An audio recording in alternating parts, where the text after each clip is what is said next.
وعلیکم السلام۔ یہ اوپر تینوں کلپ آپ کے میں نے پورے سنے ہیں اور پوری طرح مجھے اندازہ ہو گیا ہے کہ آپ کس پلیٹ فارم پر کھڑے ہیں۔ آپ نے یہ بھی بار بار کہا ہے کہ آپ رہنمائی لینا چاہتے ہیں، پھر آپ نے یہ بھی کہا ہے کہ میرے بارے میں کہ آپ موحد ہیں، علم والے ہیں، سب کچھ یہ آپ کے الفاظ ہیں۔ باقی میں تو اپنے آپ کو بہت ہی عاجز بندہ محسوس کرتا ہوں۔ اللہ کا لاکھ لاکھ شکر ہے، مالک نے ایمان کی سمجھ دی ہے، توحید کو میں پہچان گیا ہوں، شرک میں جان گیا ہوں شرک کیا چیز ہے، پوری طرح شرح صدر ہے اس حوالے سے۔ باقی آپ کے خیالات بہت زیادہ منتشر ہو گئے ہیں، بہت زیادہ منتشر ہو گئے ہیں، حالانکہ آپ نے رابطہ کیا ہے اور تاثر یہ دینے کی کوشش کی ہے کہ آپ کچھ سیکھنا چاہتے ہیں، رہنمائی، لیکن اصل میں آپ نے اپنے پورے نظریات کو میرے اوپر گویا ٹھونسنے کی کوشش کی ہے، یا میرے سے بھی یہ آپ چاہتے ہیں کہ میں بھی ایسے نظریات، منتشر نظریات کو میں بھی ان کی تائید کروں، تو ایسے کبھی نہیں ہو سکتا ہے۔ آپ جو کہ مجھے جانتے نہیں ہیں۔ باقی اب جس بندے کے ساتھ آپ جا کے ملے ہیں، عادی کی آپ بات کرتے ہیں، یہ خالص مولوی ٹائپ آدمی ہیں، اور آپ یعنی اگر آپ ان سے میرے بارے میں پوچھیں تو وہ کہیں گے ارشد بہت گمراہ آدمی ہے، وہ یہ کہے گا، کیونکہ جب یہ جماعت کے اندر تھے تو سب سے پہلے جب ان کے اندر بگاڑ آیا تو ان کو میں نے ہی پکڑا تھا، اس وجہ سے یہ میرے سے بہت زیادہ میرے سے یہ انہوں نے ناراضگی کا اظہار کیا، اور حالانکہ شریف قسم کے آدمی ہیں، لیکن جب میری طرف انہوں نے ایک قسم کا بڑا سختی کا معاملہ کیا اور بڑے غصے کا، پہلی دفعہ میں نے ان کو غصے میں دیکھا، کیونکہ میں نے ان کے اوپر پاؤں رکھا تھا، ان کی جو ہے نا غلط نظریات کے اوپر پاؤں رکھا تھا، اور میری وجہ سے ان کی چوری پکڑی گئی تھی، جو اندروں اندر چھپا کے یہ اندروں اندر جماعت کے اندر یہ طاغوت کے دفاع میں پوری ایک مہم چلا رہے تھے۔ تو یہ احمد ابن حنبل کے معاملے میں یہ سب سے پہلے ان کی علیحدگی ہوئی تھی، اور پھر دوسری چیزیں بھی ان کے اندر آ گئیں۔ تو حالانکہ یہ ایک لمبی کہانی ہے، تو بہرحال ان کے اندر وہ ایمان کی جو ایک خوبی ہوتی ہے وہ نہیں انہوں نے اس کو اختیار کیا، اللہ کے وقار کو انہوں نے پیچھے کر دیا اور بندوں کے وقار کو انہوں نے آگے کر دیا، تو گویا طاغوت پرستی کے اندر پھر چلے گئے۔ باقی یہ جو جماعت بنی تھی، ڈاکٹر مسعود الدین عثمانی رحمۃ اللہ علیہ نے ایمان خالص کی بنیاد کے اوپر یہ دعوت اٹھائی ہے،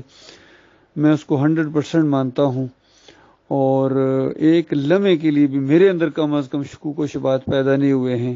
جس طرح آپ بکھر گئے ہیں، میرے اندر یہ چیز نہیں آئی ہے، میرے اندر مضبوطی آئی ہے۔ آپ ہر دن یعنی آپ کے نظریات ٹوٹتے رہے ہیں، کبھی ادھر سے کبھی ادھر سے، میرے اندر پختگی آتی رہی ہے، تو میں تو اسی نتیجے پر پہنچا ہوں کہ ڈاکٹر صاحب کا جو موقف ہے وہ بالکل قرآن و حدیث کے مطابق ہے، اور یہ دوسرے لوگ جتنے بھی علیحدہ ہوئے ہیں، چاہے مولوی بشیر علیحدہ ہوئے ہیں، یہ ہادی علیحدہ ہوئے ہیں، اور اب محمد حنیف صاحب علیحدہ ہو گئے ہیں، تو ان کے نظریات بالکل غلط ہیں، قرآن کے خلاف ہیں۔ باقی ایک بہت بڑی غلط فہمی ہے آپ کو، آپ یہ تاثر دینے کی کوشش کر رہے ہیں کہ شاید ڈاکٹر مسعود الدین عثمانی رحمۃ اللہ علیہ اور ان کے جو اصلی ساتھی ہیں وہ ملائکہ کے سجدے کو بھی نہیں مانتے ہیں کہ آدم علیہ السلام کو سجدہ نہیں ہوا، تو یہ بالکل غلط فہمی ہے آپ کی، اور ڈاکٹر صاحب کی کلپ موجود ہیں، ڈاکٹر صاحب اس سجدے کو بالکل مانتے ہیں، اور تقریباً اسی طریقے سے مانتے ہیں جس طرح محمد حنیف بھی اسی طریقے سے مانتے ہیں کہ ملائکہ نے سجدہ کیا، اللہ کا حکم موجود ہے، اور جب اللہ کا حکم آ جائے تو وہی ماننا ہی اللہ کی بندگی ہوتی ہے، فرما برداری۔ تو اس کو کوئی بندہ کہے کہ یہ تو شرک ہو جائے گا، تو اس کی جہالت کی انتہا ہے، اس کی جہالت کی انتہا ہے، وہ ایمان کو نہیں سمجھایا، وہ اپنے مالک اور خالق کو نہیں پہچانا ہے پھر، تو وہاں سجدہ ثابت ہے۔ اب سجدہ کس طرح ہوا، اس کی نوعیت کیا تھی، اور اللہ نے یہ انداز کیوں اختیار کیا، اس کی کوئی تشریح نہیں ہے، کوئی نہیں اس کو بیان کر سکتا ہے، اللہ نے اس کو بیان ہی نہیں کیا ہے، مناسب نہیں سمجھا، اللہ تعالیٰ نے صرف یہی آزمایا ہے کہ اللہ کو تم مانتے ہو یا اللہ سے زیادہ سمجھدار بننے کی کوشش کرتے ہو۔ تو یہ جو بھی اس طرح اس کو کریدے گا، اس کی ڈگنگ کرے گا، اس سے آگے جانے کی کوشش کرے گا، تو یہ ابلیس والا انداز ہوگا جو اللہ سے زیادہ سمجھدار بننے کی اس نے کوشش کی تھی۔ تو جن کے دلوں کے اندر زیغ ہے، ٹیڑھ ہے، وہ اس طرح کا طرز عمل اختیار کرتے ہیں۔ تو اس واقعے کو دلیل پکڑ کے محمد حنیف صاحب نے یوسف علیہ السلام کے بارے میں بھی اسی طرح کا طرز عمل اختیار کیا، موقف اختیار کیا۔ تو یہ ان کا باطل نظریہ تھا بالکل۔ یہ سجدہ جو ہے وہ یوسف علیہ السلام کو نہیں ہوا ہے، یہ سجدہ اللہ کو ہوا ہے، شکر گزاری کا سجدہ تھا، اور پوری طرح ثابت ہے پورے قرآن کے انداز سے بھی۔ سورہ مریم کی 58 نمبر آیت میں نص ہے قرآن کی، تو اس کے مطابق ہی سارے معاملات کو دیکھا جائے گا۔ اور یہاں سورہ یوسف جو توحید کی زبردست واقعہ بیان کرنے والی سورہ، احسن القصص کہا گیا اس کو، اور اس سے ایک نبی کو دوسرے نبی کے سامنے سجدہ کروانا یہ جہالت کی انتہا ہے۔ تو اسی وجہ سے محمد حنیف کو 2017 کے اندر آ کے جب اس نے پوری طرح موقف بنا لیا، پہلے لغوی معنوں میں کہتے تھے، اس وقت جب تقریباً 95-96 میں قبل اللہ رسالہ آیا تھا 17 نمبر، تو اس کے اندر جو مضمون سورہ یوسف کے حوالے سے آیا تھا، تو اس میں انہوں نے لغوی معنوں میں کہا تھا کہ یہ لغوی معنوں میں ہے، کسی کی عزت کو تسلیم کر لینا، بڑائی کو تسلیم کر لینا، یہاں کوئی سجدے ویسا مسئلہ نہیں ہے، وہ معروف سجدہ نہیں ہوا ہے۔ اصل میں یہ فلسفہ مودودی نے پیش کیا تھا، تو اس کی طرف انہوں نے رخ کر لیا، حالانکہ یہ لغوی معنوں میں نہیں، یہ تو حقیقی معنوں میں سجدہ ہے جو اللہ کو ہوا ہے۔ انہوں نے پھر حقیقی معنوں میں یوسف کو سجدہ ماننا شروع کر دیا، تو یہ پرابلم آئی ہے ان کے اندر۔ باقی یہ جو آپ کا انداز ہے کہ وہ جو کافر مشرک کہتے تھے کہ آپ ایک جادو زدہ کی پیروی کرتے تھے، تو مکی آیات ہیں۔ سیر کا معاملہ جو ہے وہ تو مدنی معاملہ ہے، مدینہ میں جا کے ہوا، اس کا اس کے ساتھ تعلق ہی کوئی نہیں ہے۔ بالکل اسی طرح جس طرح یوسف علیہ السلام کا واقعہ اور آدم علیہ السلام کا واقعہ، ان کا آپس میں کوئی تعلق نہیں، وہ دوسرا واقعہ، یہ دوسرا واقعہ۔ اسی طریقے سے کہ مشرکین مکہ جو نبی علیہ السلام کو جادو زدہ کہتے تھے، وہ توحید کی دعوت کی وجہ سے کہتے تھے کہ اس کے اوپر کسی چیز کا اثر ہو گیا ہے، اس طرح بہکی بہکی باتیں کرتے ہیں، ہمارے بڑے بڑوں کو کافر مشرک کہتے ہیں اور ایسا کچھ کہتے ہیں، یہ ان کے اوپر جادو ہو گیا، یا یہ خود جادو کر دیتے ہیں۔ وہ اس معنوں میں کہتے تھے جو ان کے پاس جاتا بس انہی کا ہو جاتا، گویا اس کے اوپر جادو کر دیا ہے انہوں نے، ان دو معنوں میں کہتے تھے۔ اور جو مدینے میں واقعہ پیش ہے اس کا اس کے ساتھ تعلق ہی کوئی نہیں ہے، وہ ایک چھوٹ کا معاملہ ہے جو اللہ تعالیٰ نے دی ہے، ایک محدود حد تک چھوٹ دی ہے، اتنا ہی ہم مانتے ہیں۔ موسیٰ علیہ السلام کے اوپر سیر کا اثر بالکل قرآن سے ثابت ہے۔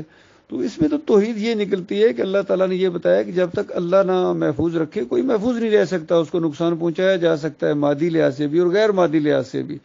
شیطان کے جتنے وسوسے ہیں سارے یہ چیزیں ہیں، اس سے نقصان پہنچتا ہے انسان کو، اگر اللہ چاہے تو، اور اللہ نہ چاہے تو نہیں پہنچتا ہے۔ ہر چیز میں یہی معاملہ ہے، دوائیوں میں بھی یہی معاملہ ہے، کوئی دوائی اثر ہی نہیں کر سکتی جب تک اللہ نہ چاہے، اللہ چاہے تو ہوتا ہے ورنہ نہیں ہوتا ہے۔ تو نقصان بھی اسی طریقے سے اللہ نہیں چاہے تو نہیں ہوتا ہے۔ یہ سادہ سادہ باتیں، آپ کا ذہن اصل میں بکھر گیا ہے، وہ جو اس کا اب اللہ ہی آپ کا حافظ ہے، یقین کیجیے اللہ ہی آپ کو کوئی معاملہ کرے، اگر آپ مخلص ہو کے اللہ سے دعا کریں کہ اللہ تعالیٰ آپ کو بالکل یکسوئی عطا فرمائے، تو یہ باتیں آپ سمجھ سکتے ہیں، ورنہ آپ بری طرح ٹوٹ گئے ہیں۔ باقی یہ کہنا کہ آپ بریلویوں کے بہت خلاف ہیں، بریلویوں کے خلاف ہونا، ان کے شرک اور کفر کا رد کرنا وہ اچھی بات ہے، لیکن دوسری طرف خود شرک کرنا تو یہ تو آپ کا معاملہ خراب ہو جائے گا۔ یہ تو اہل حدیث بھی اسی طریقے سے کرتے ہیں، توصیف الرحمان اسی طریقے سے کرتے ہیں کہ بریلویوں کا اور تبلیغی جماعت والوں کا شرک کھول کھول کے بیان کرتے ہیں اور اہل حدیثوں کے شرک کا دفاع کرتے ہیں۔ تو یہ تو ایسے دوسروں کے بتوں کو توڑنا اور اپنے بت کی حفاظت کرنا۔ تو اصل میں اس طریقے سے آپ کا جو ذہن ہے وہ بالکل بکھر گیا ہے، اور اسی وجہ سے آپ ایک ایسے مولوی کے جال میں آ گئے ہیں جو انتہائی درجے کا مولوی اور فریبکار مولوی ہے اور حرام خور مولوی ہے، مولوی ہادی، تو آپ اس کے چکر میں ہیں۔ تو باقی آپ یوٹیوب کے اوپر، فیس بک کے اوپر میرے بیانات سنتے رہیں، اللہ سے دعا کریں اللہ تعالیٰ آپ کا دل کھول دے۔ باقی اگر آپ کہیں کہ اس سلسلے میں آپ سے میں بحثیں کروں گا یا آپ کے اس طرح کے باتوں کا جواب دوں گا، تو میں شاید ایسے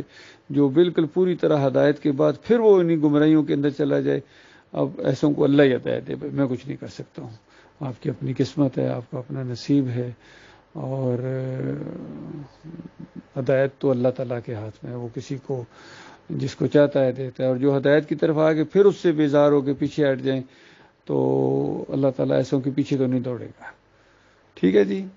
عبدالحق صاحب، نام تو آپ کا عبدالحق ہے، لیکن آپ حق کی پیروی کرنے کی بجائے آپ حق کو نیچا دکھانے کی کوشش کر رہے ہیں، تو اللہ ایسوں کو کیسے ہدایت دے گا؟ ایسے نہیں ہو سکتا ہے. جو جھوٹ کا معاملہ ہے اللہ تعالیٰ نے رکھا ہے، یہ بھی آزمائش کے لیے رکھا ہے. باقی آپ کا کہنا ہے کہ دجال یہ کرے گا وہ کرے گا اور اس سے جناب قرآن کا انکار ہو گیا، کوئی قرآن کا انکار نہیں ہوتا ہے. قرآن کی بالکل عین مزاج کے مطابق ہے، یہ جھوٹ کا ایک معاملہ ہے. اور اب تو حالات بھی ادھر ہی جا رہے ہیں. اب بھی اگر آپ کو یہ باتیں سمجھنے میں نہیں آتی، حالانکہ اس دور میں جب وہ تصور بھی نہیں کیا جا سکتا تھا، صحابہ کرام نے اس وقت مانی ہے، ایسی چیزوں کو مانا ہے. اور جس طرح یاجوج باجوج کا معاملہ ہے، دجال کا معاملہ ہے، اس طرح کی چیزیں، کچھ چیزوں کا ذکر قرآن میں ہے، اس کا تو آپ انکار نہیں کر سکتے ہیں، لیکن صحیح حدیث کے اندر جو چیز آ گئی اس کا آپ فوراً انکار کرتے ہیں. اسی طرح یہ لوگ عیسیٰ علیہ السلام کے نزول کے انکاری ہیں. اور سحر جو جتنا جس حد تک اللہ نے بیان کیا ہے، آپ اگر نہیں مانتے ہیں تو قرآن کے انکاری ہیں. جہاں دوسرے چیزیں دوسرے لوگ انکار کرتے ہیں وہاں یہ لوگ بھی انکار کرتے ہیں. جس طرح میں نے کہا آپ ٹوٹلی بکھر چکے ہیں، آپ کے اندر وہ چیز اب میں تو کہتا ہوں بہت ہی مشکل ہے، بہت ہی ناممکن تو نہیں اللہ تعالیٰ آپ کا دل کھول دے، لیکن اس کے لیے خلوص چاہیے، اس کے لیے خلوص چاہیے. اگر آپ کے اندر ذرا بھی خلوص ہوتا تو کبھی بھی آپ ہادی اور یہ مولوی بشیر وغیرہ کے چکروں میں نہ آتے، ان کے ساتھ کم از کم جا کے نہ ملتے. یہ معاملہ ہوا ہے. ٹھیک ہے جی، اللہ حافظ.